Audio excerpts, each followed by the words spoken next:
And good evening, folks. Welcome back to UndercoverET. How the devil are you guys? It's been a few days. I hope you're all doing really well. Guys, as you can see, new location. I'm going to be here for a few weeks just looking after my mum. I'm going to keep her company, help out where I can, and obviously I'm going to keep up to date with the UFO UAP evidence a little bit better. Better internet connection here, but I don't have my hotspot, and as you can see, I don't even have a background. So I've got a few things to do this week to try and tweak where I'm going to sit, how I'm going to set up. But for now, I really needed to get this video out because, of course, as you know, President Obama, or ex-President Obama, was on the Brian Cohen show, and he mentioned aliens and the fact that they were real. He's then since backtracked and gone, well, you know, the universe is so vast that there's bound to be life out there. But let's actually listen to what he said before, like some years back when he was asked about ETs, and then let's see what he said recently, and then we're going to get into my breakdown and Uri Geller's as well, because he makes some good points. Like and subscribe, as always, guys. We do need your support. Support the public's evidence. Support disclosure. Let's go. All right, let's see what Obama says here. This is one of the first times he was asked prior to this year. Well, when it comes to aliens, there's some things I just can't tell you on air. When it comes to aliens, there's some things I just can't tell you on air. Guys, look at this. On air. His face is dead serious. He is dead serious. Although he's kind of smiling, he's kind of like, this is a serious reaction here. And the presenter, the audience, they're laughing because they think he's just talking shit. He is genuinely being serious here. He can't tell you. Right? So what's changed? What's changed? I don't know. Let's see what the latest interview of Brian shows, and let's see what the difference is. Are aliens real? They're real, but I haven't seen them, and they're not being kept in what is it? Area 51. Area 51. There's no underground facility, unless there's this enormous conspiracy, and they hid it from the President of the United States. What was the first question you wanted answered when you became president? Where are the aliens? Where are the aliens? All right, guys, let's just go back through this. They're not being kept in. They're real, but I haven't seen them, and they're not being kept in. What is it? Area 51. Area 51. He says they're real, but I haven't seen them. So how does he know they're real? First of all, there's no underground facility, unless there's this enormous conspiracy, and they hid it from the President of the United States. Well, there is an enormous conspiracy because you claim to know aliens are real, but you've never seen them. That's a conspiracy in itself, right? So some years back, he claimed that he couldn't talk about it, as all the presidents did, right? Bush, Obama, Clinton, they all pretty much said, yeah, we can't talk about it. Now he's saying they exist, but not at Area 51, which is common knowledge, to be honest with you. Anyone who's in the UFO community, has been part of this community for some time, knows that whatever was at Area 51 has been moved. We've known that for some time. But, you know, he's kind of talking to a very broad audience, and they may not know that, you know. Also, this guy here, Brian Taylor Cohen. Now, guys, if you're familiar with his YouTube channel, he's spent the last year, solely spent the whole last year campaigning against Trump. Yeah. Now, I'm not saying Trump's a good guy. I'm not saying he's a bad guy. I'm saying if someone is going to be transparent, if someone is going to be truthful, they will take the good and the bad points in everyone, and they'll state those points. This guy, I feel, is just scoring political points. And I also feel what Barack Obama's done here, he's tried to Trump, essentially. He's tried to, essentially, I would say he's probably pissed Trump off by saying aliens are real before Trump could even get his speech out or even mention it. It's political points scored. And then obviously the next day he's had to backtrack Obama and say, look, you know, I've said that because the universe is so vast, it would be mathematically and virtually impossible for life to not exist. So For me, I feel like this guy is a fraud. I'm going to just say it as it is. He's a fraud. He may have some key points. He may have some real valid points about Trump. But ultimately, look at this. They're real, but I haven't seen them, and they're not being kept in, what is it? Area 51. Area 51.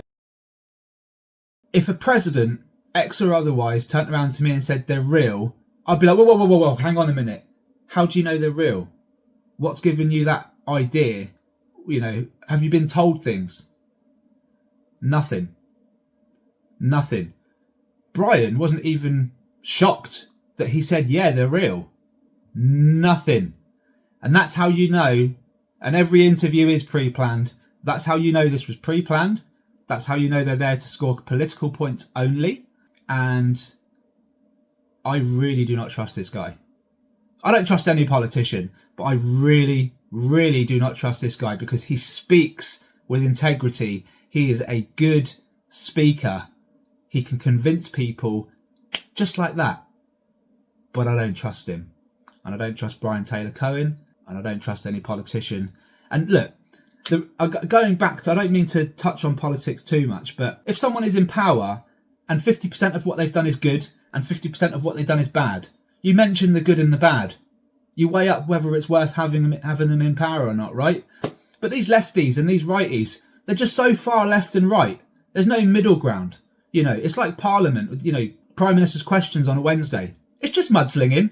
No one's actually trying to improve the country. They're just trying to make each other look like idiots and dickheads. And what happens is no questions actually get answered. It's just mudslinging. And this is why we need change, guys, because people like this, Barack Obama, he can talk for England. He can talk for the USA. He can talk for the world. He can convince hundreds of thousands of people that what he's saying makes sense. But ultimately, he's leading you down the garden path. It's incredible stuff. Okay, let's listen to what Uri Geller has to say because he says this. Friends, Barack Obama just admitted aliens are real. He also said they are not in Area 51, but listen carefully to the precise language he used. He knows he can say there's no aliens at Area 51 because that is and has always been the truth. Area 51 is where they developed reverse engineered technology based on wreckages of crashed UFOs and from artifacts discovered at archaeological digs. But it is not where the bodies of aliens have been stored. How do I know that? Because I've seen those bodies myself and I was nowhere near Area 51. 50 years ago, I was taken to a NASA facility by Werner von Braun and taken into a refrigerated room 3 floors down from the ground floor in a secured building. In that room, I was shown a mangled and mutilated body of at least 6 small, pale humanoid creatures that were very clearly not from this earth, or perhaps from this dimension. And you know what? Yuri's not afraid to say where this location is anymore. It was at Goddard Space Center. Goddard Space Center, just a few miles away from Washington, D.C. The room I was taken into was incredibly cold. There were padded, heavily insulated Arctic-like coats hanging up from the outside of the doors, and Werner von Braun instructed me to put one on before we entered. The coat was orange and had a blue NASA logo. The bodies I saw in the room were all lying inside their own thick, misty glass coffins, and they were all glazed and frosted with patches of ice. I saw with my own eyes the injured bodies of these poor pilots or astronauts from another world. So yes, I know, as Obama has just now confirmed, that aliens do exist. And yes, I know they are not being kept at Area 51. Are the bodies that I saw still being kept at Goddard Space Center? I don't know. This was 50 years ago. So it's feasible, but they may have been moved since then. But I do know about something that has definitely not been moved. But Yuri does know something that hasn't been moved. Definitely hasn't been moved. And that is because it's too big to move, guys. We're going back to that one. A huge recovered craft that would be impossible to secretly move or transport. Where is it? North Korea, guys. North Korea. How do I know? Watch my video. Well, it would be rude not to. Let's have a listen. Hi, my dear friends. Obama says aliens are real, but Area 51 could be a conspiracy theory.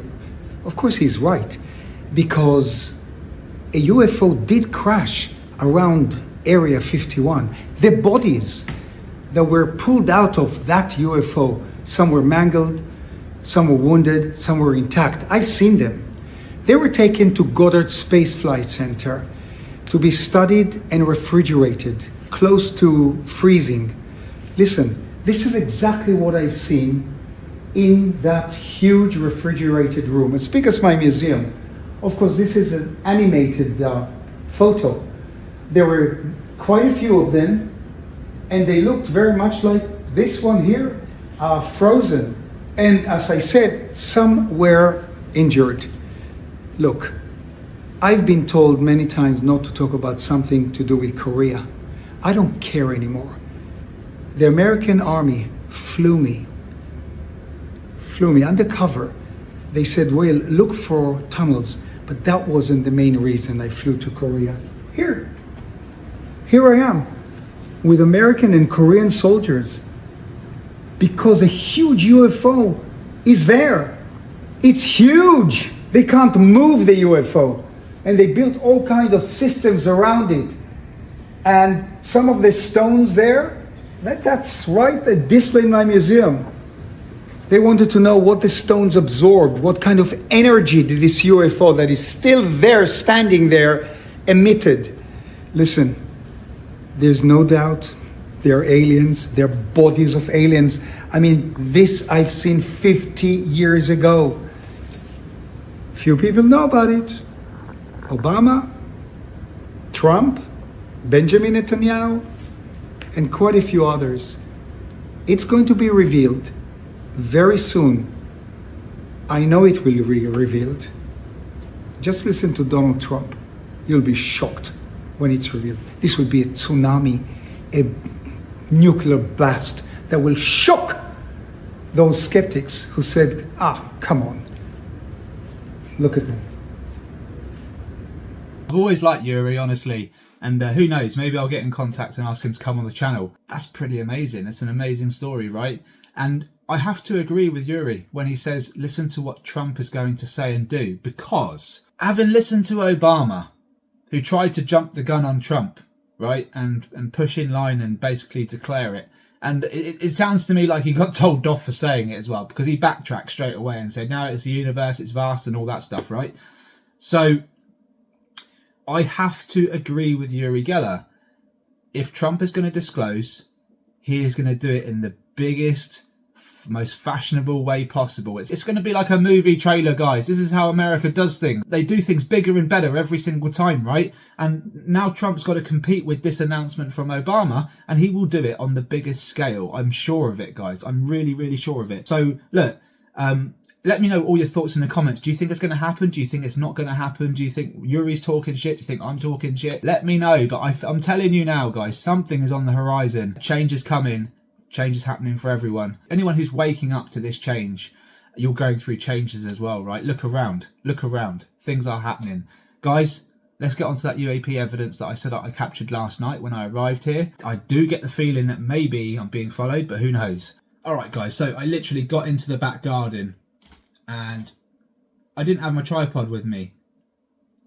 So I am focusing right now on trying to keep my hand as steady as possible, right? And there are moments where I know I didn't move my hand and this thing moved. And I was just completely blown away because I just arrived. It was the only thing in the sky in that moment that was shining anywhere, and it was moving. And I thought, oh, it's a satellite or a shooting star. And then it just went left all of a sudden and then stopped and then went upwards and downwards. And I was like, what the hell?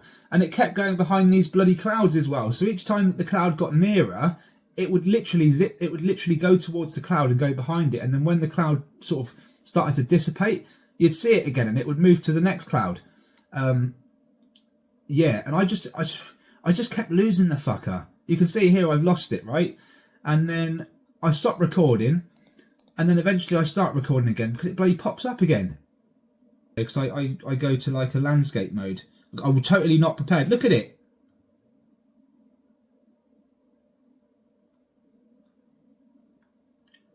Trying to get it in focus. Bloody hard work.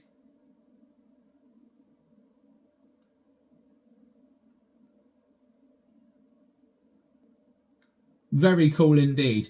And I just wish I'd had my tripod to hand and I was there in the moment and could have just got it stable, you know.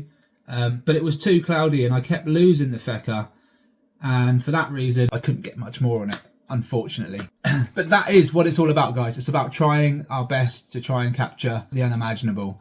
So guys, look, gonna have some clear skies soon. Perhaps if you see a light coming through the sky, get your camera on it. Maybe you're gonna see it go left and right in different directions. That's the only way we can really capture these at night, unless something incredible happens. But daytime footage, you guys know what to do. Sideways, 10 to 20% zoom. Try and get a point of reference if you can. Zoom in really close if you're filming planes and helicopters. You really want to try and get point of reference of the objects going behind the planes at the altitude that they're flying at. That would really be the gold. You can't really deny that at that point. So that's the goal, guys. That's what we're going to try and do. All right, guys, we're going to leave it there. I do appreciate your time. Next video up, it's all going to be about the evidence. So I'm going to be getting on with that this afternoon. Keep sending your evidence in to me, undercoveretuk@gmail.com. Please check out your notification bells. If you're unsure, if you feel like you've hit your notification bell and you're still like, well, what do you mean? Notifications are on. Click the cog in your settings and turn notifications on for all channels, because I have nearly 900 people that have notifications turned on, but only nearly 400 of you have notifications turned on for all channels. And if you have that turned off, guess what? You don't get notified for anyone. So please, guys, have a look at the cog. Make sure you turn that notification on for all channels, and then you can sift through each channel and you can sort of decide whether you want to have notifications for myself or for any other channels that you wish. But honestly, I'd recommend you put them on, because when something breaks, you guys are going to want to know about it. Thank you so much for your time. Take care. All the best. I'll see you on the next one. Bye-bye for now.